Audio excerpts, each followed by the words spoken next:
carrying on from yesterday's video, we have a 940 that doesn't start. What is it? How do you diagnose it? So, coming inside, you'll see that this ashtray has already been removed. There's two screws here and here. They are torque screws. They are, I believe, T25s. Yep, you should be able to do it with the standard toolkit. Just telling you this. Inside here, it's got the cover off already, but this relay here is the fuel pump relay. And if you pull this terminal together at the back, it should trigger the fuel pump. Now, as you can hear at the moment, we've got the seatbelt warner thing going click, click, click, click, click, which is bloody annoying. You can't hear what's going on. You can't really tell. These late model cars are quite insulated. You can't really hear the pump in the boot particularly well. You have to listen out for it. So what we're going to do is going to go down here, take this cover off. Again, there's a T25. Green and black wire there. Do it one-handed. No clicking. Right.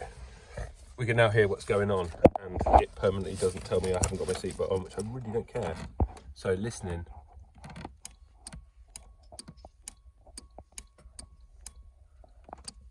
I don't know if you can hear that.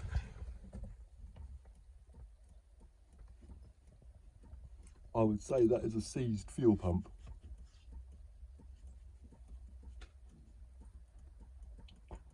Hitting it, see if I can make it do it.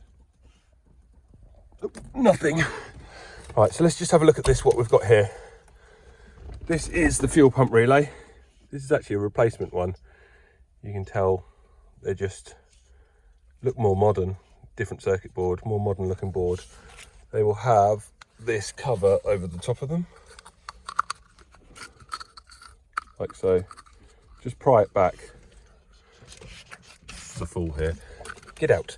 Just pry it back, and you will be able to just pull this terminal here together. This is at the rear. Push that, and that will trigger the fuel pump with the ignition on. Another good way of doing it, which you might have seen yesterday, me doing, to put that back in, you can actually pull fuse number 1. If you look on the back of here, where are we? Number 1, mobilizer, engine control. That actually triggers the whole ECU, that one does. So when you put that that fuse in, that will prime the fuel system. So you can check whether the fuel pump's working with that. The other one is number 11. Number 11 does the same thing, but it's just the fuel pump, number 11. Number 1 is the whole system. So if you want to reset a lambda light, like that orange guy there with the green triangle in the middle, that is your warning light. If you want to reset that, pull fuse number 1, push it back in again, job done. So anyway, let's just have a look at a couple of other things that we could talk about on non-start diagnosis. So let's just turn the key, and I'm pretty certain it's not going to start because I'm pretty certain the fuel pump's seized.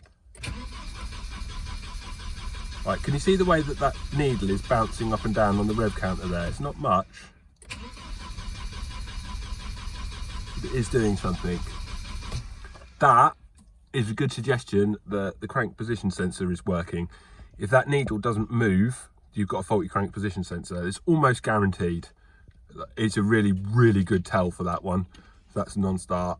Obviously, the other thing that's a good tell that the fuel pump's probably seized is the fact that it's got no water in it. Water? I hope it's not water. Petrol. It's got no petrol in it. Outside temperature display is cloudy, unfortunately. Okay, so the next thing that we're going to need to do is get into the boot of this car.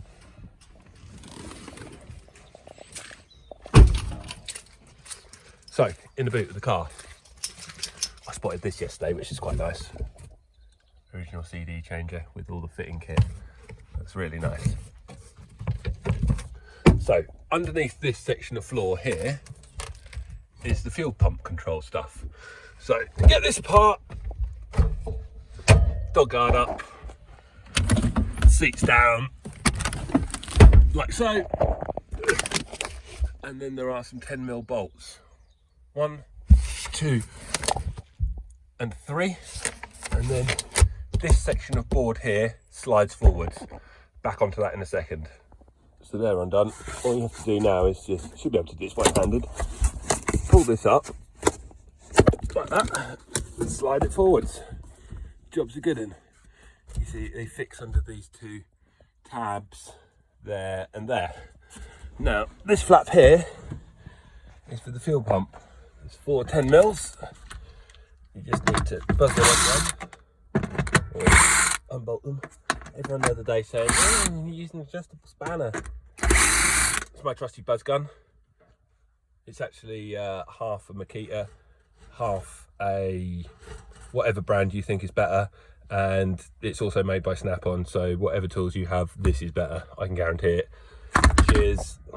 Yeah, the dog was trying to eat something. Anyway, once you take that cover off, you'll be greeted by hopefully something that looks a little bit more inviting than this. This is not really nice looking, but never mind, stuff happens. Right, what you've got to do is undo all the clips. 1, 2, 3, that's one of these like push down type of thing, and then you just knock this undone. So please excuse my terrible editing. I will be back to that in 1 second and we'll see where we get to. Few segments to this video. Obviously I can't do this job and record it all at the same time. I do need to get a stand and some other bits and pieces if I want to do this properly, but obviously continue to support me and I'll continue to do stuff like this, and then I'll get a stand. Happy days. God, I'm full of insight today.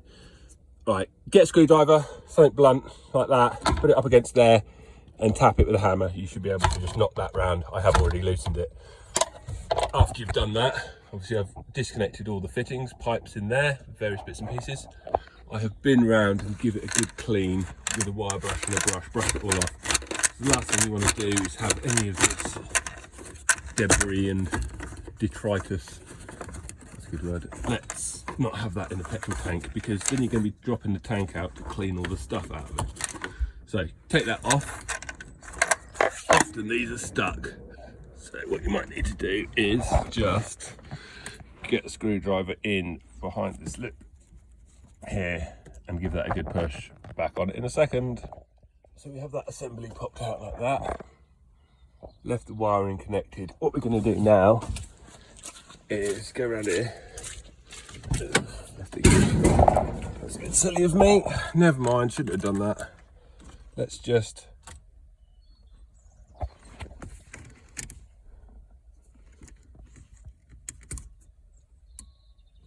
definitely doing nothing, isn't it?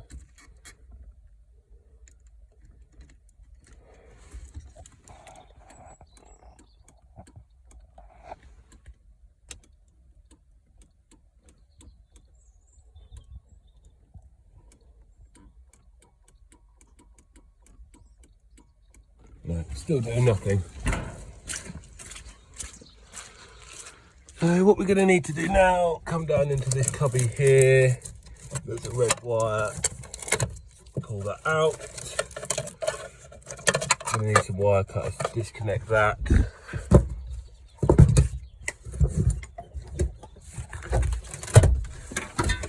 Pull the wire in through here.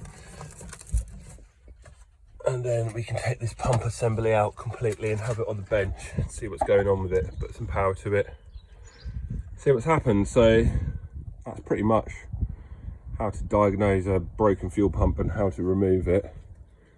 There's a couple of bits like for the repair, put it back in again. There's a rubber ring on here, this one. What you need to do is you need to put that into the tank and then put the sender into that. If you try to do it the other way around, it will not go in. It won't go in. But if you do it that way around, it goes in first time. Lubricate it up, obviously, so it slides in nicely. That's the top tip for getting that back together. Let's get this out and get it on the bench and see what's wrong with it. Okie dokie.